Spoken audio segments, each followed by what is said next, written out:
আমি কুমিল্লা ইলিটগঞ্জ থেকে প্রোগ্রাম শেষ করে আসতেছি বিশ্ব রোডে আসে দাঁড়াইছে ট্রেন আসতেছে। ট্রেনে কোনো গেট পালানো ছিল না। বাসটা ঢাকার থেকে কুমিল্লা থেকে ঢুকবে আর ট্রেনটা চট্টগ্রাম থেকে ঢাকা যাবে, এই উদ্দেশ্যে আসে। আর আমার মুখোমুখি হয়ে গেছে বাস আর ট্রেনে। মুখোমুখি পরে আপনি মাঝপথে চাকা খুলে বাস্ট হয়ে গেছে আর মেয়েরা ছোটো বাচ্চাগুলো ছিটকে পড়ে গেছে, মানে ধাক্কার লোকে ছিটকে পড়ে চলে গেছে। এতটুকু আস্তে আস্তে এখানে আসে বাস্ট হয়েছে আরও 3-4টা চাক্কা। বাসটা পরে আমরা পিছিয়ে আসছি, গাড়ি বাইকে আসছিলাম, পিছিয়ে আইসা অনেকগুলো এই এলাকার লোক আসছিল আর সবাই মিলা জোরা লাশ বার করছে। একটা বাচ্চার মজা খুলে পড়ে গেছে আর 2টা লোকের হাত থেকে এখানে কাইটা পড়ে গেছে, মানে কথা কইতে পারে। তারপর নিয়ে গেছে, মনে হচ্ছে কারা লোক রাখবে না, নিয়ে যাবে ট্রেনের সরকারি লোক, তারা হুড়া করে নিয়ে গেছে।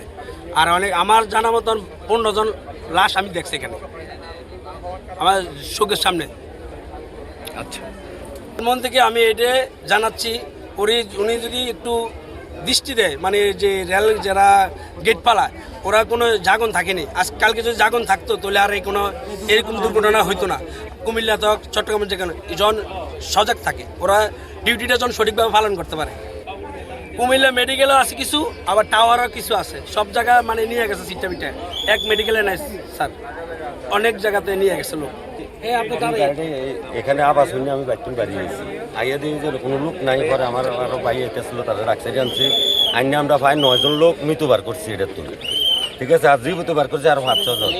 ঠিক আছে, বার করে আমরা সাথে সাথে এটারে হাসপাতাল লয়ে গেছে।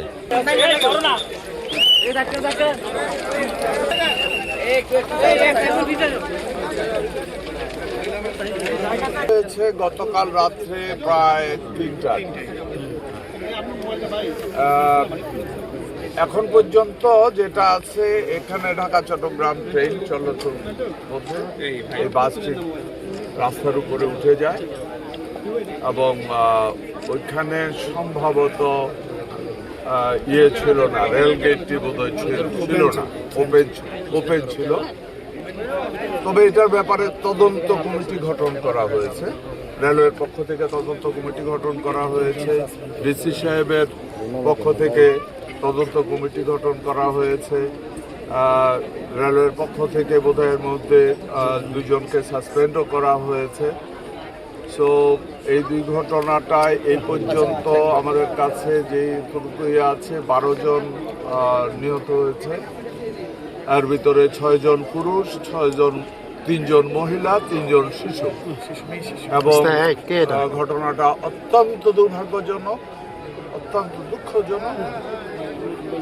এই ধরনের দুর্ঘটনা আমরা কুমিল্লার জেলার পক্ষ থেকে, জেলা প্রশাসকের পক্ষ থেকে ইনস্ট্যান্টলি যারা নিহত হয়েছে তাদের লাশগুলি তাদের স্থানে নিয়ে যাওয়ার জন্য প্রত্যেকটা লাশের জন্য 25,000 টাকা করে বরাদ্দ দেওয়া হয়েছে, আপাতত লাশগুলিকে ট্রান্সফার করার জন্য।